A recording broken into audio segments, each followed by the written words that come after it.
So here we have the Audi A4 S-Line automatic on an 18 plate. I'm going to start off by showing you around the outside of the car, and then we'll hop in and run through some controls on the inside. But from the outside you can see that it's a 5-door car with alloy wheels. Let's start off inside the boot and then work our way around the rest of the car from there. So as we approach the back of the car, you can see we have reversing sensors, plenty of boot space as well, along with those 3 individually folding rear seats should you wish to increase this space even further. Okay, so we're just going to work our way back round to the front of the car, and then we'll hop in and run through some controls on the inside. But now that we've done a full circle of it, you can see it's in excellent condition the whole way round. Just briefly before we climb in, I think it's while we're seeing the interior from this exterior point of view, there's plenty to run through on the dashboard, so let's hop in and we'll do that now. Okay, now that we're inside the car, we're going to start with the dials. On the left-hand side, we have the rev counter, and on the right-hand side, the speedometer. In the middle, you can see the total miles for this car. They are 15,245.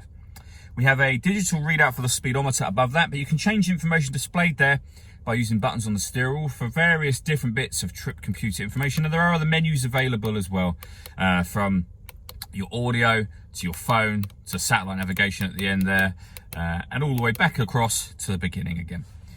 If we back out from the to the steering wheel, on the left-hand side we have the controls I was using just a moment ago. And on the right-hand side, we have phone controls, satellite navigation controls, and also the volume for the stereo just there. We've got cruise control and speed limiter underneath this section. Over in the center, we have the main screen for the car where you can access such things as satellite navigation. There's a full video that shows exactly how the satellite navigation on this car works, and you can find that on our website. And you can also find that on our YouTube channel as well. All the movements that I'm making on the screen are all being done using this dial primarily. You can use these buttons here and here, the menu button, and these side buttons come in handy as well, but basically everything can be done using this dial. So for example, push the dial down, you'll enter whatever menu you have highlighted.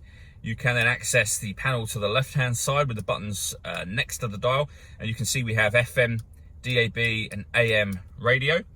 If you want to listen to your own music, you can do. You can go back to the main menu button, and under the media heading is where you will find your own options in terms of listening to music. So you have things like SD memory card slot, CD player, USB input, auxiliary input, and you can stream your music wirelessly via Bluetooth audio as well. So plenty of ways to listen to your music in this car. Below that, we have the controls for the 3-zone climate control. That means you can alter the passenger temperature and the driver temperature. They are 2 of the zones. The 3rd zone is for rear passengers. They can adjust the temperature in the back themselves.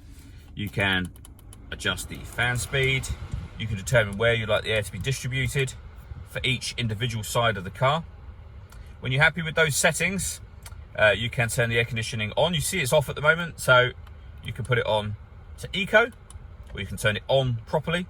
Once it's on, you can, if you wish to, rather than you controlling the fans and the direction of the air, you can let the car do it for you. And you can do that again for all 3 zones in the car. Just override it by readjusting the fans yourself, and you can see the auto has now gone off. This car's also got heated driver and passenger seats, both with 3 different heat settings each. Below that, we have all of these buttons just here. So this one, firstly, will turn off the main screen. So if I show you the screen is on at the moment, press that button and it goes completely dark. That is, I guess, for nighttime driving. If you find the screen is distracting you, then you can turn that off. You can turn on or off the parking sensors from here. You can turn the traction control on or off from here.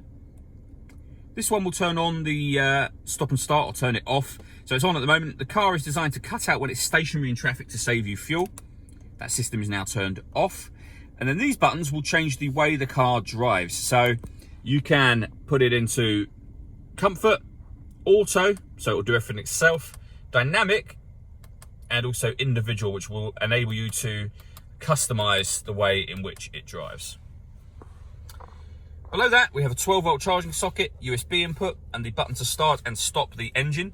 2 cup holders, the controls that we went through just a moment ago, and then the gear lever for the fully automatic gearbox just here, and the main volume for the stereo to the left-hand side of that.